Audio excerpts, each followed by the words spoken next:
What's up, guys? So, listen, this video is super interesting. I'm on this spiritual growth, I'm on this spiritual change in my life, getting closer to God and just getting closer to Christ in totality. You feel me? In this video, you're gonna see me talking to my friend Mia. She's not on camera the whole time, so don't ask why she didn't want to be on camera. So you're gonna see me most of the time. Just listen to it, watch it, but really listen to it as if it's a podcast, and it's really just going through some very deep topics. I would say important topics when it comes to the Bible, the creation of man, how sin really came into the world. Alright guys, so give me less than a minute to say what I'm about to say. This is just a backstory of the entire video. This video was unscripted to the max, okay? From how I was angling the camera. All I filmed was me because she did not want to be on the camera. And secondly, just us starting from where we started in this video. We was talking an hour prior to me filming, and I just wanted to get this on camera because every time me and Mia talk, it's always interesting, it's always eye-opening. So that's why it started the way it started. We talk about the fact that this world cannot exist without duality.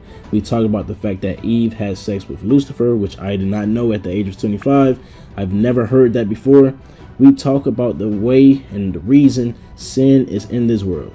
It is so eye-opening to me, and as I get more spiritually close with God, it's just like learning has been a huge thing for me. It's like, wow, like that's crazy. Now me and Mia are on two different pathways. You will tell the chemistry, the energy inside the room based off how much she knows about certain things and based off how I know certain things.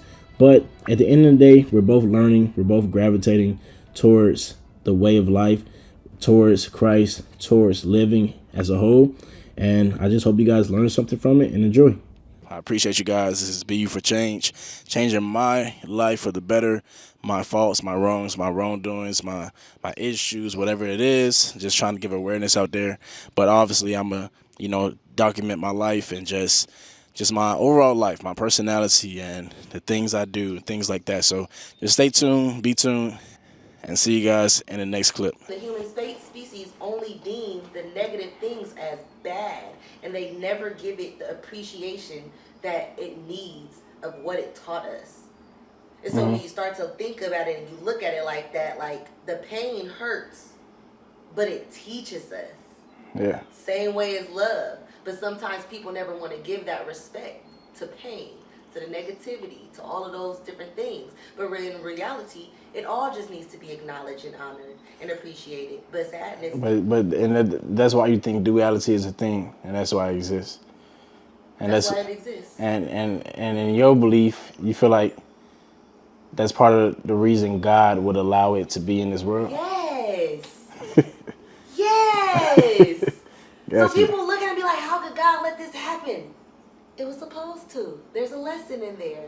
And we don't understand the lesson because we're here experiencing it, right? But as soon as we go back with him and we think that God is judging us, God's not judging us. God's standing there loving us while we're looking at what we've done, while we're watching what we've lived, how we lived our life. We're judging ourselves. We're just taking it in. And then when you're looking at your life in that quick view, you're not only just looking at your life through your lens, you're looking at it through every single lens around you. You're looking at it through how that blade of grass felt when you stepped on it walking through the grass. Yeah. You're feeling everything of how you affected everything. So then you have a deeper understanding. So it's like that negative thing that you did here, yes, it hurt. It hurt this person, it hurt that person, it hurt this person. But when you go back, it's going to give you a deeper understanding. And then, truthfully, whatever your soul needs, your soul might need some more of it. So it might go back and try another life. But then also, so being, we choose this life. We have a preview of our lives before we come into this body, right? But like I was telling you before, children, they're connected to the outer being, to the upper beings. But as we grow into adulthood, we lose it. And then we end up not even knowing what our true purpose is. And now we're stuck searching, trying to find it, right? So sometimes we come into this planet and we don't accomplish our mission. And our soul really wants to, because we was almost there. But you saying as kids, we what again? We're more aware. We're more aware and in connection with God. and with the the the universe. And then what disrupts that? Life. Life, yeah. Life. So do you Life, feel like parenting, all of that. duality as it is the way for us to learn from it? You feel as if us humans not understanding it allows us to carry the pain and trauma and hurt to the next generation without healing. No, I feel like duality, people not understanding duality is why they would place blame somewhere it should not be. And what kind of blame would they place? Like, where would they place that blame They at? could place the blame on God. They can place the blame on the person that Okay, did it. give the people. So since I'm recording, give the people an example, right? So we talk about duality. We talk about good and bad happening in this world for a reason to learn from. You walk outside. Let's just say somebody slaps you. That's bad. You didn't prompt them to slap you. What do I you? think that's different. Okay. So I said that for a reason. I said that for a reason because I want to kind of get an understanding. So then, is another situation where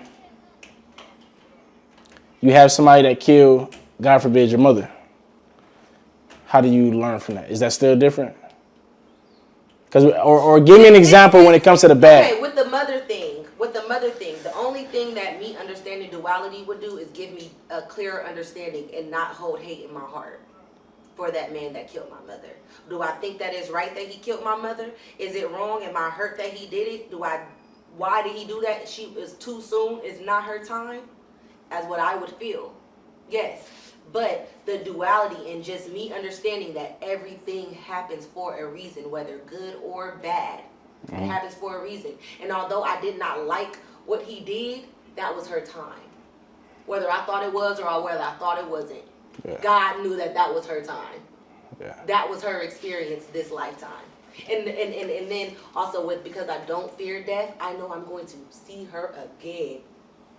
And so for people who do fear death, if somebody had a gun to your head right now, came through this house, how do you describe your not fearing death in that moment? I wouldn't, scrum. Think about that all the time. So I would be scared initially, right? Yeah. Someone's walking in my house, he has a gun. But once he has that gun to my head and I can sense the energy that he's on, I ain't gonna lie. The only thing I'm gonna say is I love you. Yeah, I ain't gonna lie. I've always had the feeling of like, my first things I would say is, God, please forgive me for my sins, or thank you, God, or something related to just a blessing to myself. I would give them peace, because if you about to take my life, I'm finna go to blissfulness, baby. You say you wouldn't give them peace? I'm going to give them peace. Okay. While you decided to just barge in here and put a gun to my head, or rape me, or do whatever you want to do. Yeah. I'm going to tell you I love you. I forgive you. Yeah. And now that I'm getting to know God, I'll probably now say God loves you. We forgive you. That's how I be. You know what I mean? Yeah. And do what you going to do. Because, baby, I'm not scared. I'm scared of this moment. But you taking me out of here? Oh, no, because I'm finna go straight to him. Now, do you pick? Because we both definitely believe there's a difference. You can be spiritual, then you can also be religious, right? Do you believe the people who are just religious would have a different viewpoint than you? Yeah, people that are religious are scared to die because they're consumed with the thought of hell. Okay. And to me, they're consumed with the thought of hell. You already know because we've gone down this line that they didn't put hell into our thoughts as if it's a real place. Mm-hmm. But we create everything, like we said before. We manifest. We are creations of ourselves, and us here on this planet. And just imagine the powers that we have, right? How we speak life into existence. We speak what we are doing next, what's happening to us next into existence. Imagine that ample times 100 million when you gone out of here. Because there's nothing but creation. Because we are created in God's image. And what is He? A creator. And what are we here? Creators. But we're on a smaller scale. So when you go there, you're creating everything. And then what also people don't realize is that our spirit, we leave this body and we think that we might be a different personality It's the same personality. You think the same, you feel the same. The only difference that comes when you release earth is when God gives us that light and that grace to say, don't worry about what's going on there. You're here with me now. And then you forget about earth. Not that they don't matter, but you know, because you know, oh, they'll be here soon. You know? So, okay, boom. Here we go. I asked you earlier, you said you believe even Muslims are going to heaven. Yes, we're all going to heaven. You don't believe nobody is going to hell. No one's going to hell. They put themselves there. And then they can easily just get out as quick. Because it's now we're wrapping back into what I was just saying. We are creators, right? Yeah. And in heaven, once we leave here, we go into the stars, we're creators times 1,000,000 of what we thought we could do here. We can literally do that there. We can create worlds. God gave us that grace to create planets and other life if that's what we desire, right? We create hell. And it's an energy force. It's a multiple. So all of those energy forces, those people that be, God can't love me. How could he? When you're putting so much self-pity on yourself. When he already told you he loved you. You know that, but you putting all of this stuff, saying he won't. You're separating yourself. And so then you create this hell, right? That years after years after years has been told to other people to where now there's this image of hell. That's That's why you can say I'm going through hell right now, and yeah, and that's the same thing. You go to the afterlife, and you're still thinking hell. Yeah. So you go to hell. You go to that energy source, and that hell is going to be your own. Just like we see this world through our eyes, it's not the same as the person standing next to us. Yeah. The same thing. But you looking around and you like, damn, we both in hell together, but our hell is different. You're seeing it different than I'm seeing it, even though we're in the same space. Because it's energetic. But always, what I think is, and from what a lot of stuff that I hear from NDEs, which near-death experiences, there's always a light. You know how they always say there's a light? Yeah. There's always a light. God is going to always be there. There's always a light. And once these spirits look up and know that God loves them, they're instantly out. So I don't think you even instantly out like what? They're instantly out of hell.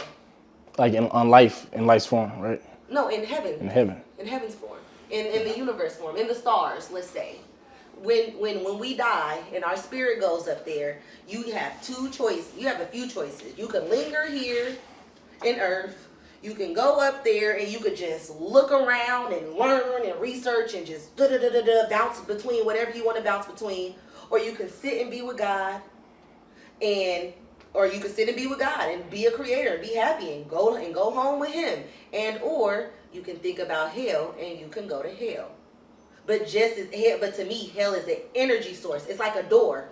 It ain't no big old place. It's a door you go in, you walk up in there, you're within that energy source. If you want to leave, you can get out. It don't matter what we do here on this planet. That's why he gave us this planet. He gave us this planet for the option of choice. No other species that God created had the option of choice. It doesn't matter what we do. He loves us. He gave us this planet knowing we was gonna fuck up. Originally, that wasn't the plan. You remember what I told you? The Anunnaki manipulated our DNA. Yeah. Enhanced our species. So that fucked with us. That's like the same thing with the apple and the Eve and the apple, right? Yeah. They compared to the same thing. They gave us knowledge. I need to remember, because you say how you say it? Anunnaki. I feel like when I was reading the Bible, it's in the Bible, right? It's something about them in the Bible, yeah. Yeah, in Genesis, I believe. Yes, they're the ones who came down. They were the gods, not gods, but they were helpers.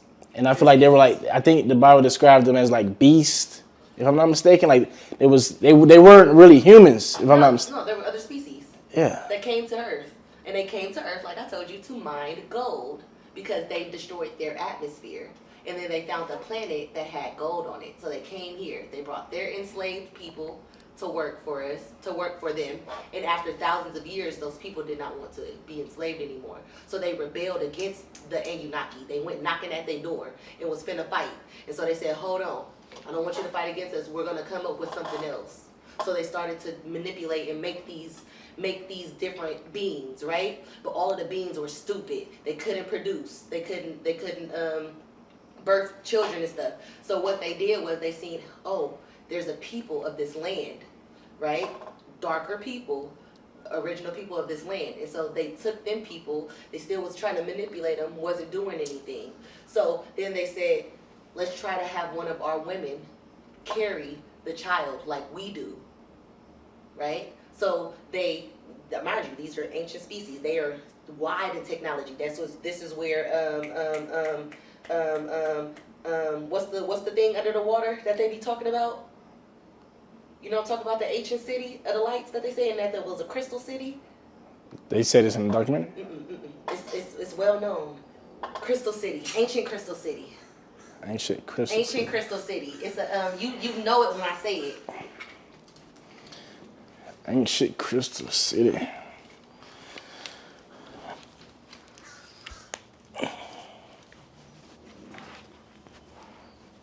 Antarctica, Atlantis. Atlantis. You're not talking about in Bahamas, right? Huh? You ain't talking about no, Bahamas. Atlantis. Yes. You said it was a crystal city? It was a crystal city, Atlantis. So, but anyway, so they took the essence of the natural being of the planet Earth, and they did science, and they created a child in the womb of an Anunnaki woman. She birthed the child. I think that's in the Bible too, right? I don't know if it's about. I think. Okay. She birthed the child, and it was a beautiful child. That child grew, and it was smart, and it was able to reproduce. The other one, the other Bible. And it was able to reproduce. And from then, they seen that if we mix our DNA with this species, it could then do for us what it needed to do, right? Yeah. And so then they used us, and then we were mining, we were growing, and then some of the mothers, they fell in love with the children because they are our mothers, right? But the men didn't want them to fall in love with us. And then their two brothers, one of the brothers was like using us as slaves, and the other brother was like, hold on, these creatures are a piece of us now. Yeah. They're smart. They're greater than what we think they are. So then they started to teach us. They started to teach us their things, and that's how Atlantis came up because we started to learn about the properties of the crystals and the stars and the skies and the molecular, all these different things, and these were people of color. Yeah. And then the Crystal City, Atlantis, was a land that was up high. But when they and then they were doing all of this science. They were doing the man with the horse. They were mixing breeds and stuff. Then that's where Bigfoot came from, and all of these different type of stuff. And then other species seen what was going on this planet and started to hear about our women. So they started to come and visit here and started fucking around and doing all of this fuck shit through all of these times. And then that's when the whole thing happened. And that's really why they say God washed all right. with Noah. Washed. Let's pause. I'm about to look for the verses I was reading that kind of talks about it. But give me 2 seconds. Okay. I think I found it. This is chapter 6. Genesis says, a world gone wrong. Now, based off everything you just said. Let me see, because I might have it highlighted. I have a whole bunch highlighted in 6.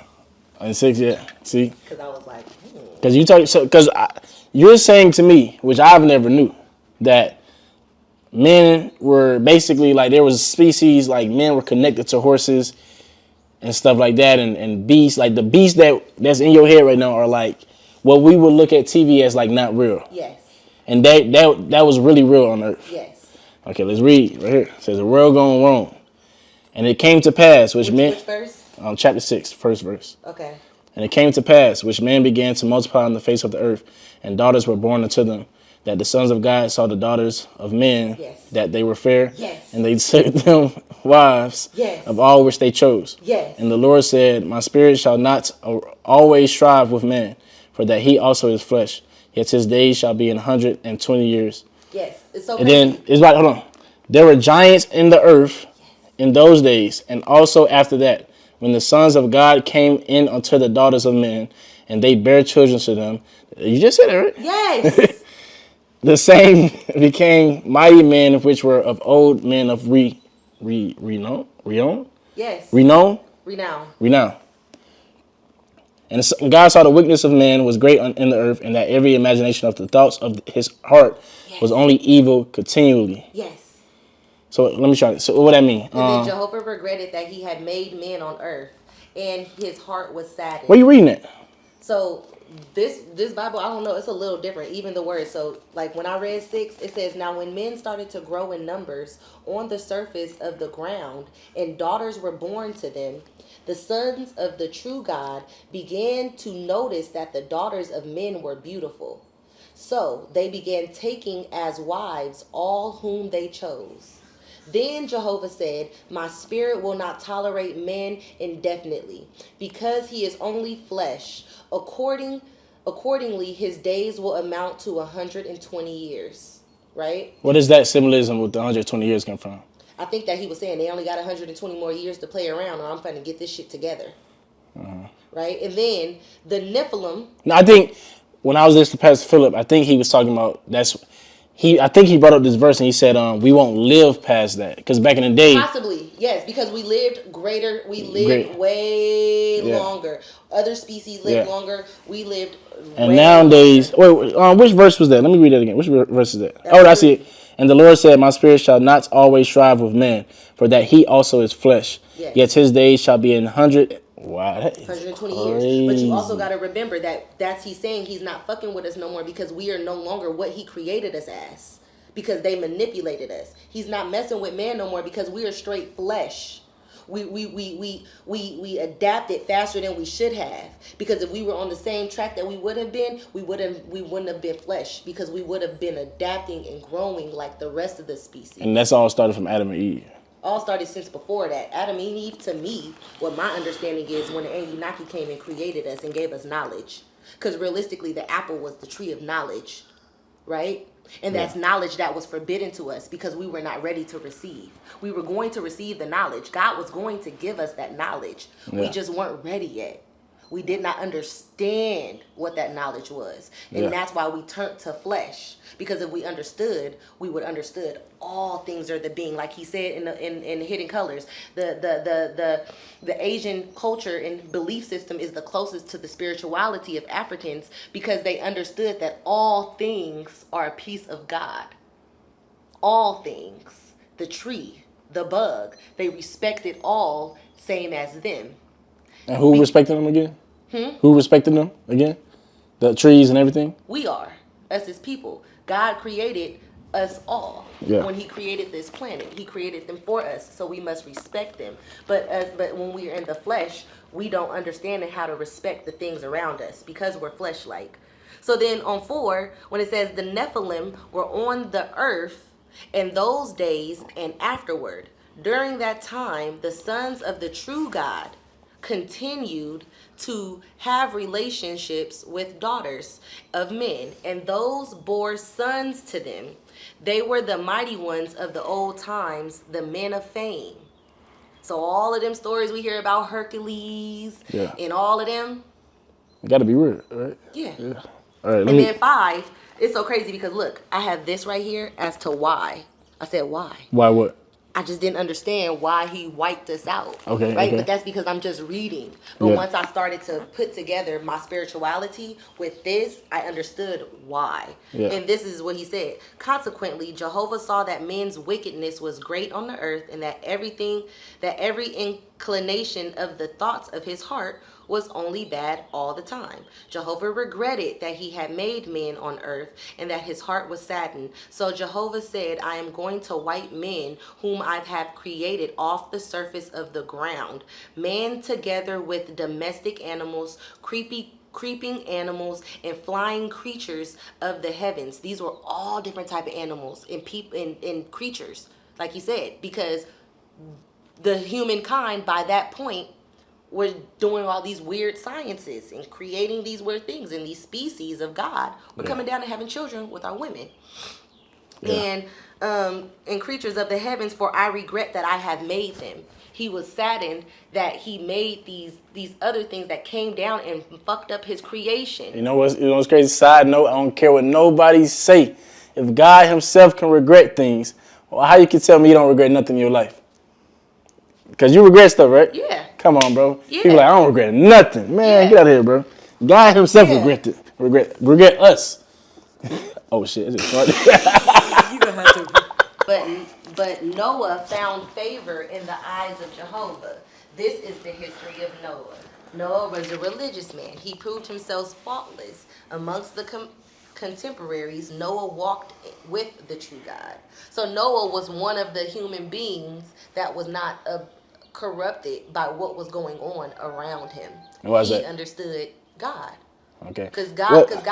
God is always something in our heart, something Yeah. that we're connected to, and so he did not stray away from God. What verse you on? I am on 10. And let me finish. Let me get some in. Yeah. Cause that's like a Jehovah Witness book, right? That you're reading. Jehovah Witness Bible. Well, it's the New World Translation. So it's still a Bible. It's just a different, like it's saying a different way. Okay, cool. I think this one is the one before. I don't know if it's the King James and then this and then NLT or the Which one is this? That's King James. King James. Okay. That's one that's supposed to be closer to the original, but this one sounds closer to the original with the language that it's using. Okay, so 9. There are the generation. These are the generations of Noah. Noah was a just man and perfect in his generations, and Noah walked with God. And Noah began 3 sons: Shem, Ham, and Japheth. 11. The earth also was corrupt before God, and the earth was filled with violence. And God looked upon the earth, and behold, it was corrupt, for all flesh had corrupted his way upon the earth. And God said unto Noah, the end of all flesh is come before me, for all the earth is filled with violence through them. And behold, I will destroy them with the earth. Make thee an ark of gopher wood. Rooms shout thy, rooms shout thy, it's thy, right? Though. I don't know. Mine's is different words. But you know what I mean? THOU. Thou. Thou. Rooms shalt thou make in the ark, and shalt pitch it within and without with pitch. And this is the fashion which thou. What verse you on? 15. Okay, yeah, mine's totally different. All right, read from 13. Mine says, after that, God said to Noah, I have decided to put an end to all flesh because the earth is full of violence on account of them. So I am bringing them to ruin together with the earth. Make for yourself an ark from resinous wood. You will make compartments in the ark and cover it with tar, inside and out. This is how you will make it. The ark should be 300 cubits long, 50 cubits wide, and 30 cubits high. You will make a window for light for the ark, 1 cubit from the top. You should put the entrance of the ark in its side and make it with a lower deck, a second deck, and a third deck. So that's basically preparing for the earth to flood. But that's crazy, I ain't gonna lie. Because I read this, right? And I hear beast. But when I thought of beast, I thought of animals. I ain't think of all that. You know what I'm saying? But yeah, there were true beasts. True beasts. Bigfoot, all of them. True beasts. They were really roaming the world. That's why like I believe in dragons and all of those things. Those were real. Even mermaids. Do you know mermaids and people used to work together, but the mermaids had to separate themselves because the human species was so fucking evil and they were killing them. So they had to literally separate themselves and never fuck with the humankind again to save their species. But there's a whole species in the water, and that's why we don't even understand and know a portion of what goes on under the sea, because we don't even have right to. why do you think we only have physical evidence of dinosaurs and not like a 14-foot Hercules or something like that? That's because they don't give us that. But there's thousands and thousands of reports of giants being dug up all over the world. Even in the United States, they've dug up graves of other species. They dug up graves of giants, and they dug up graves of many people, like people this big. They got all of that, but they don't tell us. You have to do your research, and the Vatican has all of that, and they keep that shit hidden. The Vatican has it all. And that's why they were saying they created Egyptology. What other race of people or time do we actually have a science of. Only then, because it's unexplainable. And they have to control the information that comes out of it because it's unexplainable. And it doesn't align with what they're telling us. Because in a Christian church, they'll never admit that it was a true beast. And why do you think that? Because it's controlling of the people. And because their mindset, to me, is controlled. And so then their mindset is controlled, which then controls the masses. But why is the thing is like why in your belief, right? Because I'm still learning this stuff, right? Why do you believe? Because they're already controlling the masses based off anything that comes out of their mouth. So why wouldn't they just say, "Hey, there were other beings on this earth that didn't look like us. They were monsters. There were dragons. This, that, and third." Why wouldn't they tell us that? Because you can't give the people. Okay. If someone is trying to wipe your memory of your greatness, how could they? With telling you the truth, how could they? Because in all of the ancients with the Asians, right? They say they used to ride on the backs of dragons. Dragons weren't just like they actually lived with them. They rode on the backs of them. You know what I mean? Why would they tell us that? Why would they tell us of all these other things to spark remembering? And they know the remembering is going to come because it's embedded in our DNA. But they want to control the masses. And it started off with just controlling a small group of people. And from that, they had to keep control. And then with that, if they already have a bit of control and you already have a bit of people that are faith-based already, they're going to go heavily in it. And then especially if they bring them through something, right? It saved them from slavery, right? Yeah. So it's all praise given to it. And anything outside of what's said in here is not true. Yeah. And that's why we don't even know our history. And it's crazy, like, and I hope this video does, get some type of engagement because like what you're saying, because I be having to, I'm learning from you, right? Mm-hmm. Because I don't know too much of a world that you're in when it comes to the spirituality, and also just the history of our own lives, right? But like when I read Beast at first, when I first read it a couple months ago, like I said, I told you I thought it was just like some animals, like just not us. It's animals like elephants and stuff. That's what I'm thinking it's symbolizing. But then when it talks about, them coming down and, impregnating the wives and things like that, it kind of gets you to think. And then when it talks about other people in the Bible, it says like Pharisees and this and that. It has like a specific name of those groups that of people. That show that they're different from the actual human beings. Mm-hmm. Yeah. So like the beast gives like they're not human. Nope. But how are they not human but able to coexist with us, right? Yeah. Elephants and humans ain't having babies, but a beast of God, a creation of God. God, and what is it saying? God's original creation. What was it saying? The Nephilim were on Earth in those days. God, the sons during that time, the sons of the true God. These were God's beginning creations. These were his, and also they also knew not to disturb us. They knew that. So when they went against them doing that, because when God created us, what did he tell them? He told the angels to protect us, right? That their job is to now work for us. Yeah. And then could you imagine? And to me, that's why the devil got mad. The devil, to me, was the first being to be jealous. Mm-hmm. That's where all of this came from. That's where Lucifer's, and I think like that whole thing with Lucifer comes from is he became jealous because he was the creator of music. He was supposed to be one of God's. Was Cain? Mm-hmm. Which is somebody's son, which is Noah's son, right? Yeah, if they can only see her face. Okay, now listen here. I had this more. Right? Breakdown, because now Moors is like a whole nother religion. They one of them ones I told you that be wearing the purple with the I didn't know they was a different religion. Yeah, they call themselves the true Jews. But he had broken down to me that the serpent, that the serpent, you know, the snake, was a person. He told me it was an entity. In the way that he broke it down to me. So he broke it down to me that the serpent was a person. Because he said, what else would someone look at and become pleasing to the eye? Right?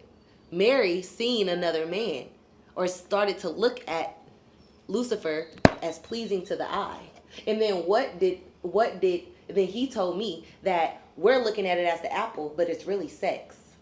It's sex. Sex. That Eve had sex with Lucifer. Right? She had sex with Lucifer. He showed her what sex was. Indulgement in something that you're not supposed to indulge in.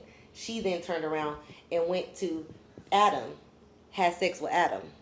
Then after they had sex, they realized they were naked. Like, oh shoot, because they partook in something that gave action to these different things, right? Just wait. I'm getting there somewhere. This is what he's telling me. So, Eve had sex with Lucifer. Turned around and went and had sex with Adam.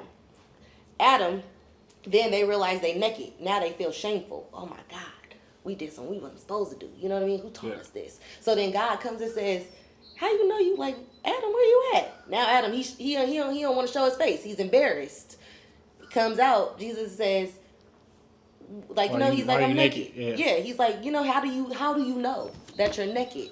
Right? Yeah. And then what does he tell her? He then starts to blame them. He then puts the serpent on his stomach. The serpent was not on his stomach originally. Hold on. Let's go to that verse. Okay. About the serpent on his stomach, you say. Okay. Man said, this is no bone, my flesh. I know where 11 it says, and he said, who told thee thou wast naked? Okay, boom. Jehovah God said to the serpent, because you have done this, you are cursed out of all the domestic animals and out of all of the wild animals in the field. On your belly you will go. On your belly you will go. What verse is that? 14. And the Lord God said unto the serpent, which is, you say the devil? The devil. That's which you Lucifer. saying is the snake? Which was a person originally. He was an angel originally. Okay. He's the one that persuaded. Because he was jealous, he ended up having sex and pursuing Eve because she was the weaker of them two, right? Because the man was the original creation. She is just a helper. But it don't say sex in the... Hold on. No, it don't. But he explained it to me. I'm telling you, the more explained to me what that apple was. That it wasn't her just getting an apple. That the serpent didn't just tell her, oh, you can eat the apple. The serpent persuaded her, pursued her, had sex with her, showed her what sex is. She then turned around, like they saying, took the apple to Adam. Instead of the apple, look at it as she then had sex with Adam. Right? Then they realized they were nude. God came. How do you know you're naked? He said, look, the lady you gave me. Right? Blaming her. Right? But it was really the serpent that did all of this because he was jealous of this beautiful creation that God made, and the worship was no longer the praise of being the most beautiful creation of God was no longer on him. So he persuaded her and he had sex with her. Then that's when God said to the serpent, Which verse? 14. Go ahead and read it. And the Lord God said unto the serpent, because thou hast done this, thou art cursed above all cattle and above every beast of the field. Upon thy belly shalt thou go. So he wasn't already on his belly. A serpent always slithers on his stomach. He put him on his stomach. Hold on. Who is him? Adam? God put the serpent on his stomach. He's talking to the serpent. Then Jehovah God said to the serpent, because you have done this, you were cursed out of all the domestic animals, out of all of the wild animals of the field, out of everybody. You are cursed. On your belly you will go. He put him on his belly, which means he was not there originally. He cursed him to his belly. And this is supposedly the devil. Yes, this is Lucifer. The serpent is Lucifer. It's always been Lucifer. So the apple you're saying is not really an apple. No, it was sex, which opened up to them doing something that they were not supposed to be doing. And the snake is supposed to be what? The snake was Lucifer, the angel. And he turned Lucifer, the angel, into a serpent in the garden. Now, mind you, just like I said before, there's a difference between earth and heaven. Right? Yeah. There's a spirit that could be here on here in earth, Yeah. and there's a spirit that could be here in heaven. Yeah. Because a spirit cannot fully dwell on earth. Yeah. It only sends a piece of itself. It could double itself and be here and be there. Right? So the serpent for this planet put on his belly. Let's go back to the naked part, because I'm trying to go to that. I think it's 9. So we'll start at 6. Consequently, the woman saw that the tree was good for food and that it was something desirable to the eyes. Yes, the tree was pleasing to look at. So she began taking of its fruit and eating it. Getting hit from behind, basically. That's what dude explained to me. People have different ways of seeing things, right? So what? Afterward, who is this dude though? When did you have? Who is this dude you met? Where? When? He worked at the laundromat, and we ended up having Bible study around the same time when I was first having Bible study with the Jehovah's Witnesses. But he looked at it from a different point of view, so I was going between him and the Jehovah's Witnesses. So I was going back and forth. And y'all had Bible study there? Over here. Yeah, he just got a whole different view. He an older man or what? Like, he's just a few years older than me, probably in his 40s. So afterward, she also gave some to her husband when he was with her, and he began eating it. Then the eyes of both of them were opened, and they realized that they were naked. So they sewed fig leaves to cover and made loin coverings. Because how can you eat something and then just become aware? You have to sometimes fondle with things to be like, oh, let's do that. I don't want you just looking at that. Let's do something. I don't want this. Get up. You know, you start to cover yourself, right? They made so they sewed fig leaves together and made loin coverings for themselves. Later, they heard the voice of Jehovah God, and he was walking in the garden about the breezy part of the day. And the man and his wife hid from the face of Jehovah God amongst the trees of the garden. And Jehovah kept calling out to the man and saying to him, "Where are you?" Finally, he said, "I heard your voice in the garden, but I was afraid because I was naked, so I hid myself." At that, he said, "Who told you you were naked? Have you eaten from the tree of which I commanded you not to?" So, the man said, because we gotta step by step. When God said, "Do not eat from the tree," in the symbolism of what the Moor was explaining about these verses you're reading now, what is the symbolism from that? To me, what this is, he didn't fully explain it, but kind of how he broke it up and how I would put it together is like, God gave us rules. God didn't just give us one rule. God gave us multiple rules. And I feel like one of those rules were to not have sex or to not fondle with those pieces. God gave us multiple laws. So do you feel like Adam and Eve knew those? Like, as Adam, not, yes, and that's why she knew. She knew not to eat from the tree. Just like we she have knew laws. not to That have- was just one law that he gave that they're speaking of. Yeah, I'm just from the context of having sex with Lucifer. If we had to go back to that context in whatever verse that is, that's that before the verses we just read. You're saying that God wasn't technically saying an actual tree. Never. It was never a tree. It was never an apple. Never a tree, never an apple. A tree and an apple came even years later. Apples wasn't even a lot real back then. No, it didn't come years later. I swear to God, apple. It talks about how it wasn't years later, because it talks about how he let there be after like Adam and Eve. It was more things that he said let there be. You know. No, yes, I mean like if you go through and you do some research, it wasn't an apple. If you go back, you remember how I told you they took some books out and they switched some shit around? It wasn't an apple originally. They gave us an apple. Now we think of an apple off of a tree. But everything is symbolism in the Bible. And that's You where know- also Christians mess up at, is because they read these things and don't look at the symbolism in them. You don't look at the underlining. None of How this do you- stuff was to be read to be fully understood. Everything is like a Da Vinci Code. Let me ask you a question. You know about parables, right? Uh-huh. Do you think the symbolism in the Bible is a significant difference from parables? Because parables is symbolism, and you have to read between the lines. Yes. You think it's a big difference, or Yes. No. it's not a big difference? No. I think that's exactly what the Bible is. You have to read between the lines. And- you have to break and- the code. I think, from my understanding of what a parable is, I was told that parables existed for the people who really wanted to understand. Yes. Sorry, I just jumped on you. But yes, you're literally understanding. Yes. And also, too, like we said before, the Moors, when they went around and was teaching this ancient knowledge, they didn't teach it to everybody because everybody can't know. Only a few could know the ancient knowledge and understanding and true meaning. Yeah. So in any of their writings, it was always, you have to decode it. There's always a hidden message inside of the message. And why do you think it was that? It just it makes sense to me. So when I heard him break it down, it made sense. Y'all don't talk no more, or what? No, he tried to get at me. I wasn't trying to do all that. So more, because we was watching Hidden Colors, right?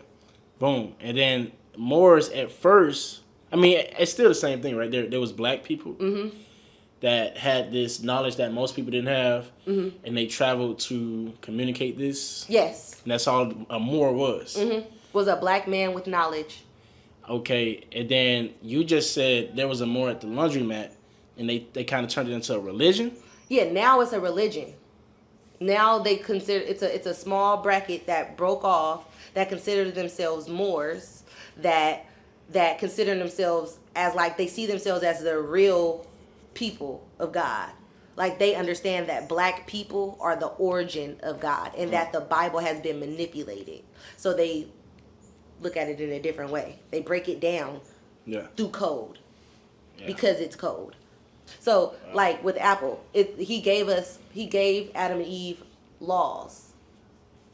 He gave them laws and they broke a law. And one of those laws was that, which to me in the same, and you can look at it in the same thing. It's like, sex is, you're interchanging knowledge. You're interchanging yourself. Like when a man inserts a woman, he leaves a piece of himself inside of her. You know what's crazy though? I heard this one girl tell me this years back, probably 3, 4, maybe 4 or 5 years ago. Corey, because I was, living a wild lifestyle. And I was like, Corey, you having sex with people, like you leave. What's the word she said? You have abundance with that person. Yes. And then the only reason back in those days, and I didn't believe her. I'm like, what do you mean you got abundance, bro? It's just sex. And then also you got to look at it like that. Sex, when we look at it as just sex, that's flesh. Because sex is only supposed to be used for procreation. Yeah. So during those times, it's supposed to be used for procreation, not for your pleasure of your flesh. He gave you this as a partner for you to learn, so that men can then learn, men and women, each other equally, openly, understandingly, with love. Right? Yeah, I believe all that for sure. But then when you go in and now you mixing this stuff in, you all messed up. So, okay. So I hid myself. And at that he said, "Who told you you were naked? Have you eaten from the tree of which I commanded you not to?" Then the man said, "This woman who you gave to me, who you gave to be with me, she gave me fruit from the tree, so I ate." Gave me that coochie. She gave me something, and I took it up. it. Yeah, she gave it to me. Wouldn't that be more persuasive than an apple? Possibly. I'm not saying it's 100%. I'm just saying, hey, possibly, right? Yeah, and I'm actually like, I'm not just listening to you like, what? Sometimes I'm like, what the hell you saying? Yeah. You know what I'm saying? Yeah. But then it's like it's a lot in the Bible that's like symbolism. Read between the lines. What makes you think the apple is not really it's supposed to be something else, or you know what I'm saying? That's kinda... And then Jehovah God then said to the woman, "What is this you have done?" The woman replied, "The serpent deceived me, so I ate." Then Jehovah starts to punish. This is where we're going to get to some stuff. You remember when you brought up Cain? Yeah. Here we go. I like this. So- Right here. I like this. Then Jehovah God said to the serpent, because you have done this, you are cursed out of all domestic animals and out of all of the wild animals in the field. On your belly you will go, and you will eat dust all the days of your life. Right? He placed him on his stomach. And then, now he goes to the woman. And I will put enmity, separation. That's enmity. I will put strife, war, enmity between you and the woman and between your offspring. I will bring sin into this world. Basically. Yeah, and I will put enmity between you and the woman and between your offspring and her offspring. So let me finish this. So because I'm about to go into it. Yeah. So let me one more time. This is 15. And I will put enmity between you and the woman and between your offspring and her offspring. Mm-hmm. He will crush your head and you will strike him in the heel. Right? So when he said that I will put enmity between you and the woman, so that's first putting strife between man and woman, disconnectedness. Because of the sin, right? Mm-hmm, because of this. That's what he's saying to Adam and Eve. And between your offsprings. Listen here now, right? Offsprings are children, right? Yes. Who's pregnant? Mary. Mary was pregnant with Cain and Abel. Cain was the devil's son. Because Cain killed Abel, right? And Abel was Adam's son. That's why he said, hold on. I would put enmity between your fucking offspring. Hold on. And he told me that. No. I said, what? No, say that again. Say that one more time. What? Say that one more time, bro. That's why it's good to learn. I ain't gonna lie, that just hit like a mug, bro. When he said it to me, I was like, what the hell? Say that one more time. What you just said about Cain and that being Lucifer's son. Yeah. So God said, and I would put enmity between. Okay, Cain. How can she? Okay. She got pregnant. We're not talking about Adam though. We're not talking about Eve. I mean. Eve. Eve got pregnant. Let me finish. Okay, come on. Because what you gotta look. Okay, because look. Okay, and I will put enmity between you and the woman, right? Now, what I did was I looked at the little signs. It has an asterisk C next to enmity. Enmity means, where does it give birth to? Lit his face well, lit power. Where is it? It's hot as hell in there. And I turned the AC off because AC was making it hotter. Did you say you can put on the fan or something? I ain't got no fan. That's gonna make it hotter. Okay, so D, right? It said I will put enmity between you and the woman. D and E. That's gelation. Oh, okay. I don't want to do. Okay. I will put enmity between you and the woman and between your offspring, and he will crush your head, and you will strike him in the heel. Okay? He will crush your head, and he will strike you in the heel. Let me do this. I is MT. MT is Matthew, right? MT is Matthew, right? I didn't even know they had abbreviations for the books.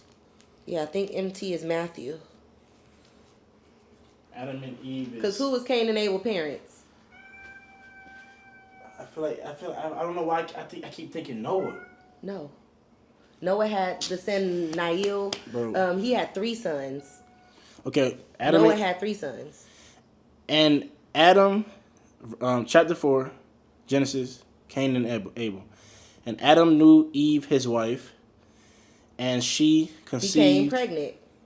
And she gave birth to Cain, and yeah, like I said, Cain and Abel was Adam and Eve's. Those were the first children.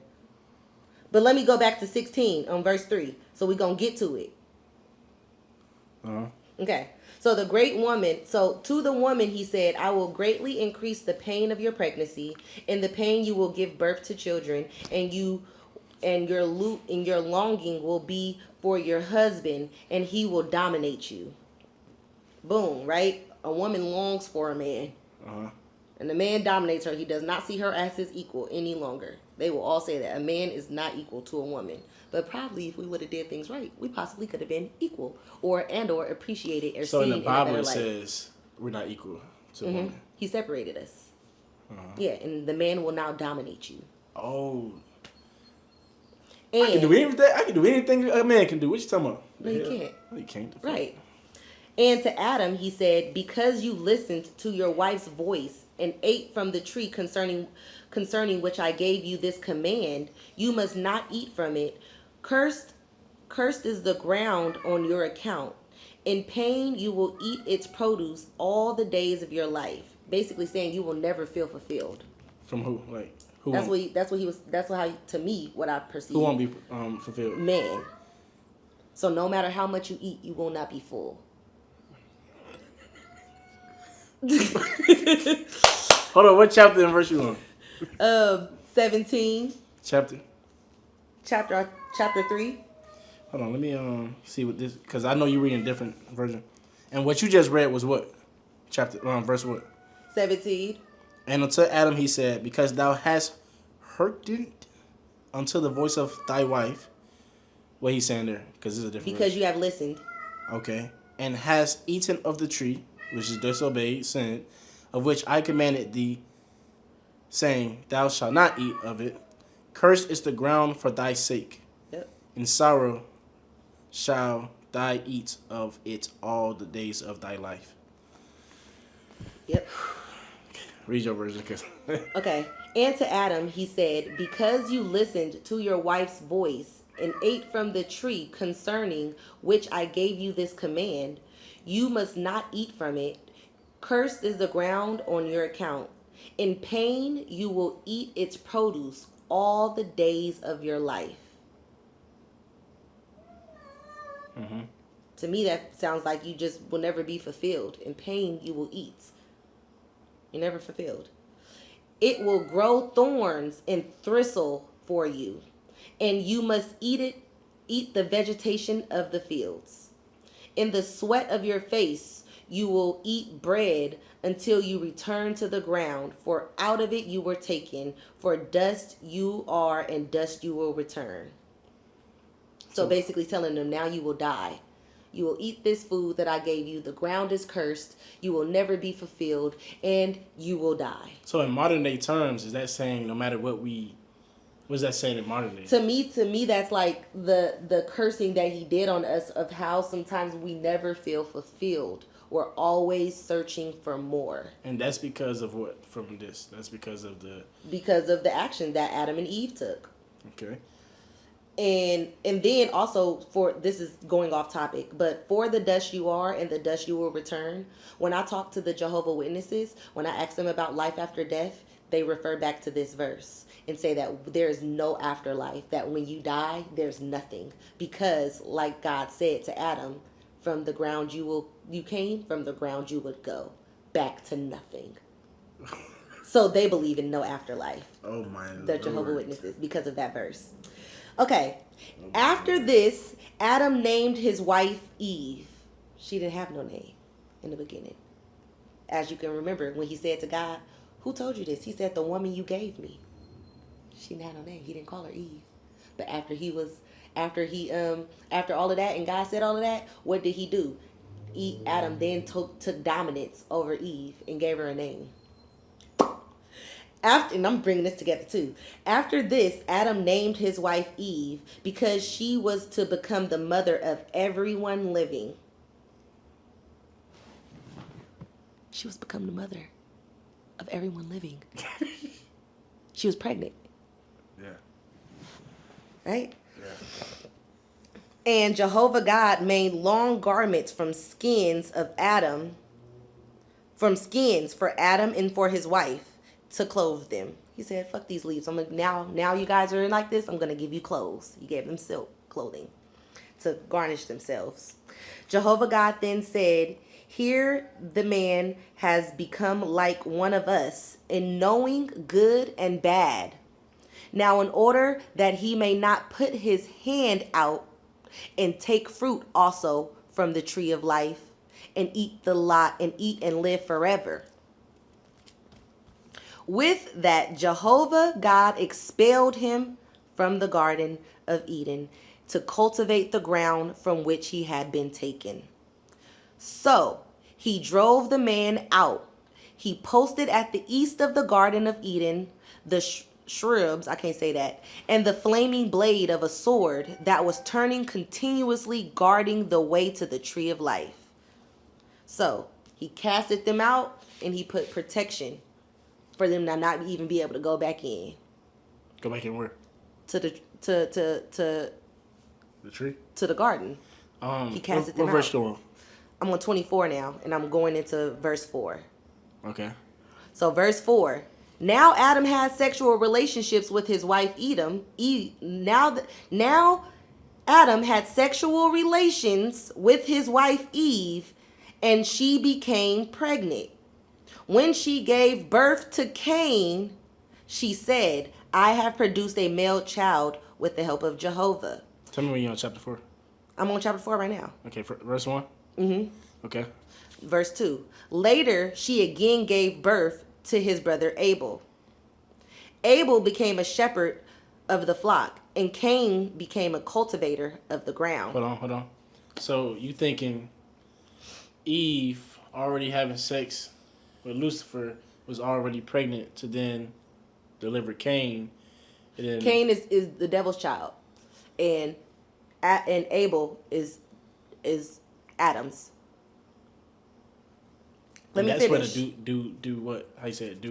Duality comes into play. There we go. So Abel became a shepherd of the flock, but Cain became a cultivator of the ground. After some time, Cain brought some fruits of the land as an offering to Jehovah. Mm-hmm. Listen here. As an offering to Jehovah. But Abel bought some firstlings of his flock, including their fat. While Jehovah looked with favor on Abel and on his offerings, he did not look with any favor on Cain and on his offerings.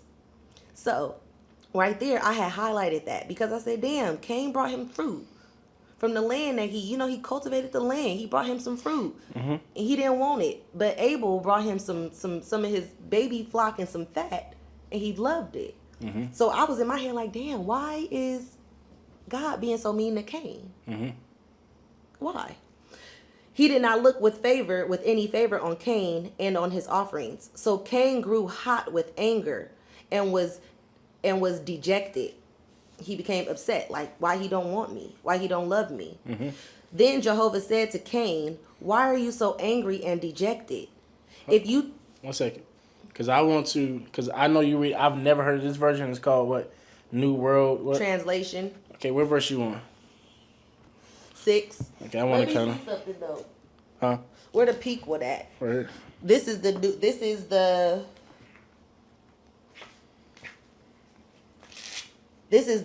Holy Bible New Living Translation. That's the same one? New World Translation. Let's see if they're saying the same thing. Because remember, that's King James, which is the original. Yeah. We're on Genesis 4.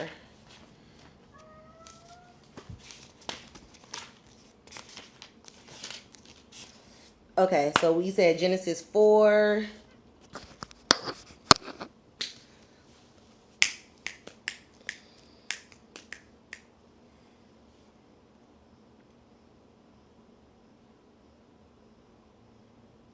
Okay, so this is different.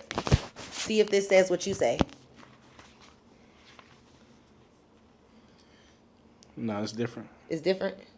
Now, Adam had sexual relations with his wife, Eve. And Adam knew Eve, his wife, and she conceived and bare Cain and said, I have gotten a man from the Lord. Okay. And this one says, and she became pregnant when she gave birth to Cain. She said, with the Lord's help, I have produced a man. Yes.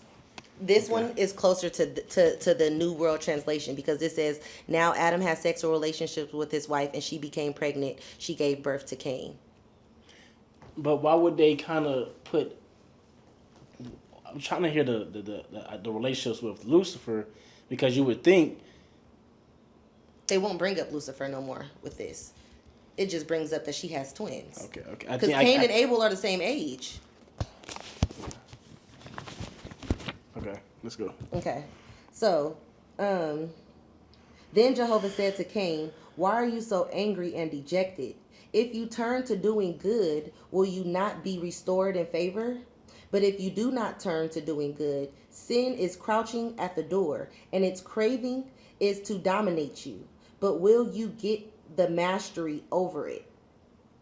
So that right there is God is not taking favor to Cain because he knows Cain's true nature because of the serpent. So he's asking him, will you dwell in that which I know is in you, or will you be of the light, be of good? But he didn't see him get there yet. The craziest thing is, bro, like, it's funny how, because he knows his heart.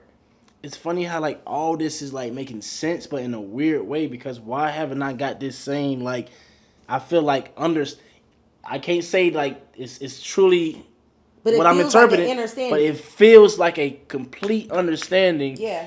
Especially when we talk about the apple and then the entire Bible just being a symbolic way of explaining life and the relationship with God. It's just like... And then when you break down the deeper meaning of things, like, you could just read that and be like, okay, boo. Like, when I first read it, I'm like, why is he upset with Cain? What did he do? Why is he looking at him in not favor? He was born into it, and God knows our heart before we do. Bro, I swear. So he just wanted him to be better, but Cain didn't understand what was in him. But God knew. And probably God knew that he was giving him that sacrifice out of a different reason than what Abel was. Abel was probably giving it for praise. Cain was probably doing it to receive praise. And God probably knew. And literally, bro, I swear to God, bro, I was at church this Sunday. It was, but watch this. Matthew, chapter 23, and it talks about not expecting praise or wanting praise. Yep. Oh my Lord. Oh my Lord. 23, Matthew chapter. Okay, boom. What verse did we go over? I think it was like 1 through 12, 1 through 13, I believe. Yeah, here we go. Let me look for it. It says, let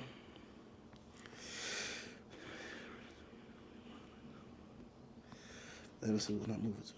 Yeah. But all their works they do for.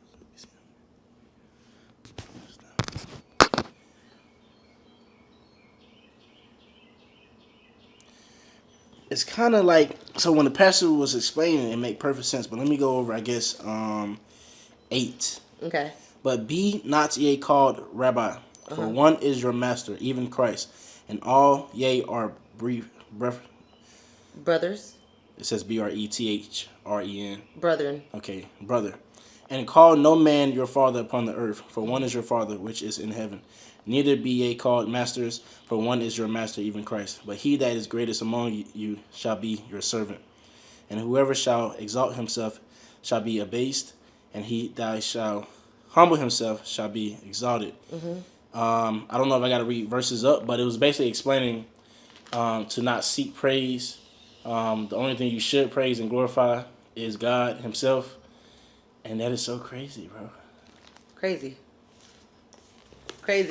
And do it not for you to receive something.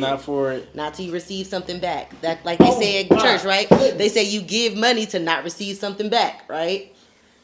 Okay. But then, let me ask a personal question, right? Mm-hmm. So I hear it, and I heard the pastor, and I'm like, man, let's be real, right? With my brand, with my business, with life, where I want to be, I feel like, and I don't know if it's just a different way of thinking, I feel like I need a platform in order to prosper, to then have a community to come to my events, to for people to support me financially and all, right? So me wanting that, is that how can I go based off the Bible but not seem like I'm praising it just because I want it? You feel me? Is that wrong for wanting it? Because it talks about just wanting Christ. But I think that's when you give thanks to Christ through all those things. You want something, right? But you have to always give praise and thanks to him for giving it to you.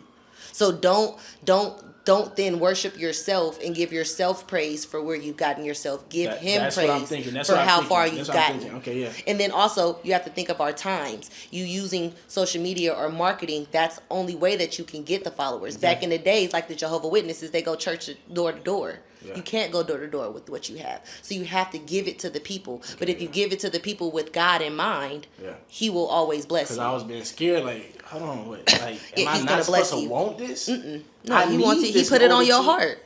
Yeah, it's like it's just like it's just because what it sounded like in church was like, don't ask to be a celebrity. Don't ask for people to know you. Don't ask to receive attention or not even attention. The attention is the wrong word. Don't ask for people to like you or something and things of that nature. You feel me? Because when you're a celebrity, people like you. People. Because when we talk about the rabbi, don't be a rabbi. Don't be a person that people call on. But that's because don't give that rabbi the praise. Yeah, that makes it. Yeah. Don't give the rabbi the praise, and then also too, through all things that you do it through God. Yeah. So you're not just doing it because you want fame. You want fame. You want to give people a message, but your message has to be through God. And look at where He's placed you. Yeah. He's come into your life. Yeah. Before He wasn't. Now He's fully there. Yeah. You know what I mean? Working with you, working through you to get to that higher place. So when you get there, you have God. Versus you not having God and you getting there. You see what you were doing without Him. Yeah. You were getting somewhere, but it wasn't fulfilling. Yeah. But when you have Him, it becomes fulfilling. It will work itself out. Yeah. That's what I would think. Okay, so let's get back. So God said to him, "But do you not turn to doing good? Sin is crouching at the door, and it's craving to dominate you. But will you get the mastery over it?" After that, Cain said to his brother Abel, "Let us go over into the field." While they were in the field, Cain assaulted his brother Abel and killed him. That was on his heart. He was jealous. And what was that passed down from? His father. Because what was he? Yeah, I really don't jealous. Like you. I really don't like you right now. I really don't like you, bro. How in the world am I understanding this? But it's making like the perfect sense to me. Like semi-perfect. Like this can't, because why I don't hear this understanding in church? They don't give us the real because what was given to us was misconstrued, and they don't go deep. They only read the word and recite it, and then put a meaning to it versus what he's actually freaking saying. Oh my Lord! That's what Christianity is to me. That's why I say I like the Jehovah Witnesses too, but it's cultish. But they learn the word, but they just have a different perception of it. So that's why it's good to learn from different people. Yeah. But okay, let's go on to 9. Later on, Jehovah said to Cain, "Where is your brother Abel?" And he said, "I do not know. Am I my brother's guardian?" Where did we get the my brother's keeper? Because we're supposed to be. But he wasn't. My brother's keeper as in what? Like, what did they say? What is one of them well things? I am my brother's keeper, right? Yeah. But some people be like, "I ain't my brother's keeper." Like, I don't know where that nigga at. And he said right now, he said, "Am I my brother's guardian?" Am I my brother's guardian? When God asked him, Where's Abel? He said, "I don't know. Am I his guardian?" Oh, guardian. Yeah. That's like saying, "Am I my brother's keeper?" Yeah. Am I my brother's guardian? And to this he said, "What have you done? Listen, your brother's blood is crying out for me from the ground. And now you are cursed in banishment from the ground that has opened up its mouth to receive your brother's blood from your hands." This was the first murder. When you cultivate the ground, it will not give you back its produce. You will become a wanderer and a fugitive in the earth. At this, Cain said to Jehovah, "The punishment for my error is too great to bear. Today you are driving me from the land, and I will be hidden from your face, and I will become a wanderer and a fugitive on the earth, and anyone who finds me will certainly kill me, because I've disowned God." Now, right here, I had a talk with the Jehovah Witnesses, because I was like, there were other people. Mm-hmm. But wasn't Adam and Eve supposed to be the only two people? Supposed to be. And they had the first two children? But he said, if you send me out, they'll kill me.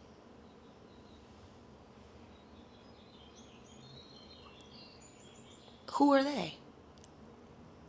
Right? What is it? What's your connection to it? Because I'm not gonna lie. Okay, let me just go back to, because I feel like he created everything at this point. That's why I feel everything's been created. Yeah, so those people are out there. There are people out there. Adam and Eve. I don't think that Adam and Eve was the end. I think that they were just the first, but it was continuous. Yeah, that's what I'm saying. Yeah, for sure. But like what some other people would make you, sometimes Christianity will make you think like it's just them. Just them, yeah. I feel like it was okay. Let me just look. God created the heaven and the earth was without form, and void and darkness was upon the face of the deep. Okay, you guys, let there be light, let there be light. Okay, boom. And it was good. Light day, dark. Let there be firmament in the midst of the waters. God called the heaven, even though God said, let the waters on the heaven be gathered together in one place. Dry land, God called dry land together, for the waters called the seas. So that was good, and God said, let the earth yielding seed and the fruit tree, tree in the sky, seed is upon itself. Earth brought grass, it's kind of tree, and the field was God on itself. It was good. Even in the morning was the third day. Had to be lights in the firmament of the heaven. Ooh, you know what just came in my head? What's up? So, God made Adam and Eve, right, in the garden, right? I feel like maybe he made them in the garden, just like how we have preachers and we have all of these people that are supposed to spread the word to the people, right? You can't just give it to all. So maybe he created Adam and Eve in the garden, and then after he created them, he started to populate the world.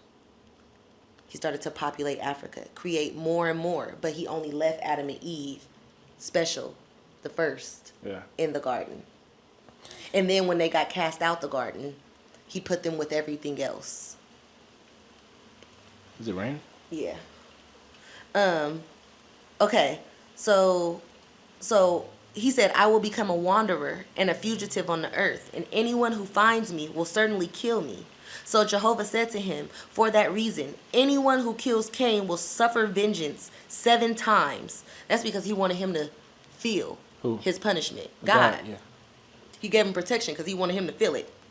So Jehovah set up a sign for Cain in order that no one finding him will strike him. Then Cain went away from before Jehovah and took up residence in the land of exile and the east of Eden.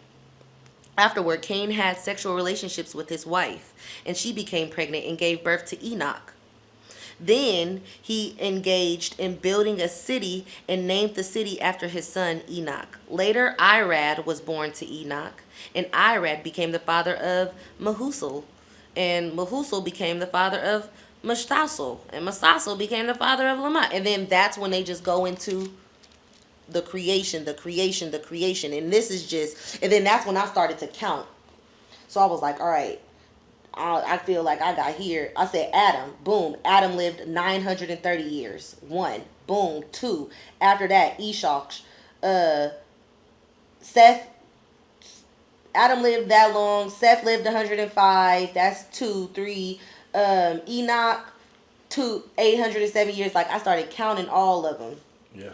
To see like how many lives, and then continue walking with the true God. What's right here? After becoming father to, okay, so let's see. Enoch lived for 65 years, then became father to Melusha. So Enoch, right. After becoming father to Methuselah, Enoch continued to walk with the true God for 300 years. So one son of Cain, the son of Cain, Cain's first son, came to know God. So that's nice to know, right? And then Enoch kept walking with the true God. Then he was no more, for God took him. That's the one. That's the one person. Enoch is Methuselah's son.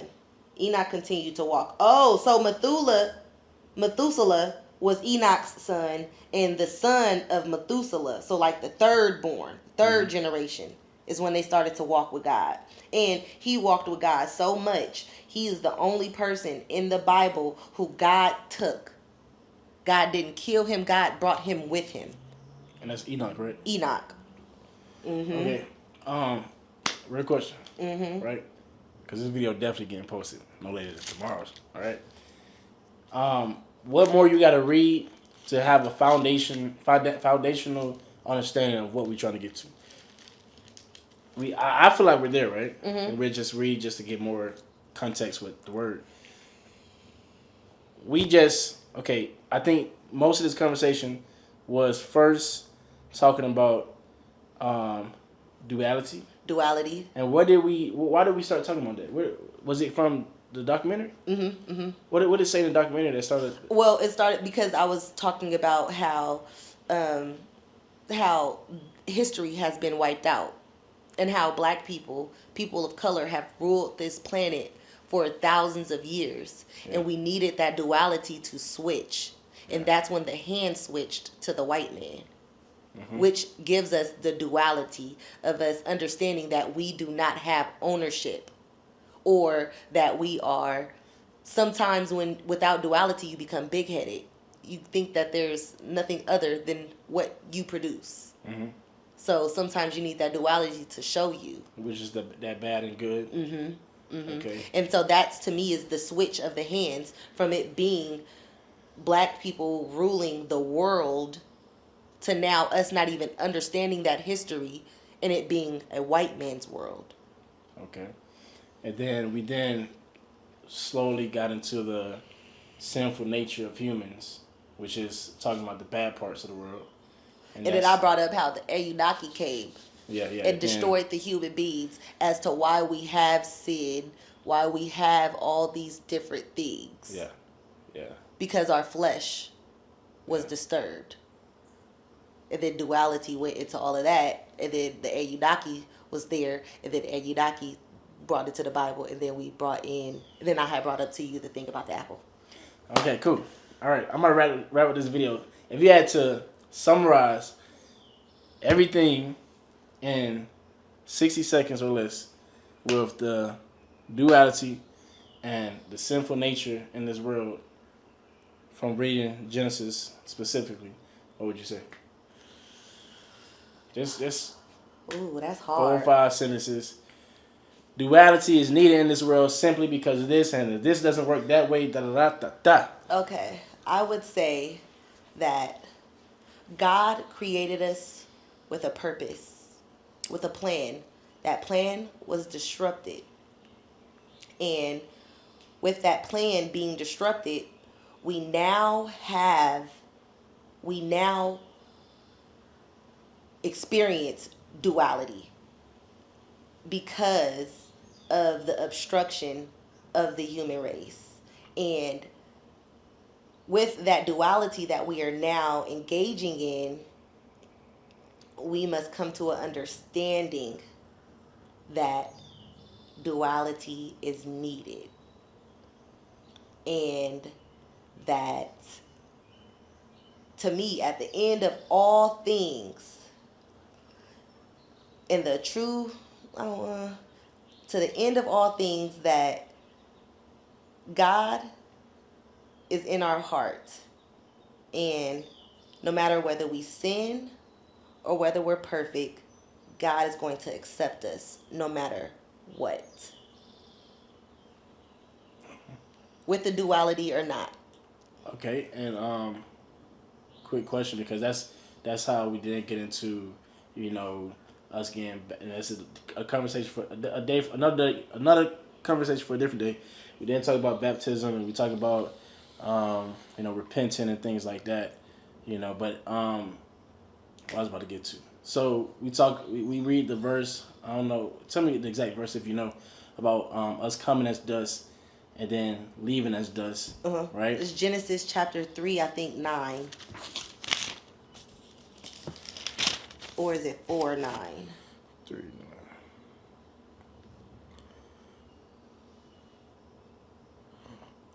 Okay, nope, it's before that. It is. Oh, where is it at? It's a dust you will go. Right here, 19. It is 3:19. In the sweat of thy face shalt thou eat bread till thy return unto the ground, for out of it waste thy taken, for dust thy art, and unto dust shalt thou Shall thou return? shy thou return. Oh my God, so complicated. All right, okay. Long story short, we came as dust, we leave as dust. But Jehovah's Witness believe that's what they believe. But you also believe we're going to heaven, everybody. So what's your concept when it comes to that? They think we die and we're nothing. To based on what you're telling me. How are we getting to heaven if we're nothing? I think that's the Jehovah's belief. Okay. Jehovah's belief is that we are nothing until God returns. Okay, yeah. God will return and bring us from the dust. Okay, cool. Well, listen, y'all, that was crazy. Man, y'all give me y'all thoughts in the comments, man. Like, me, I don't want to be on camera. But Lord Jesus, when this video get however many millions of views, because I've never heard this type of I know, lingo. and I never heard it either. And really, y'all that's listening, this is literally just my perspective. And also not even just my perspective. These are things that I have gained, knowledge I have gained from different people that just made sense to me. It does not have to make sense to everyone. But then it's like, and then y'all know me. I mean, if you don't know me, like I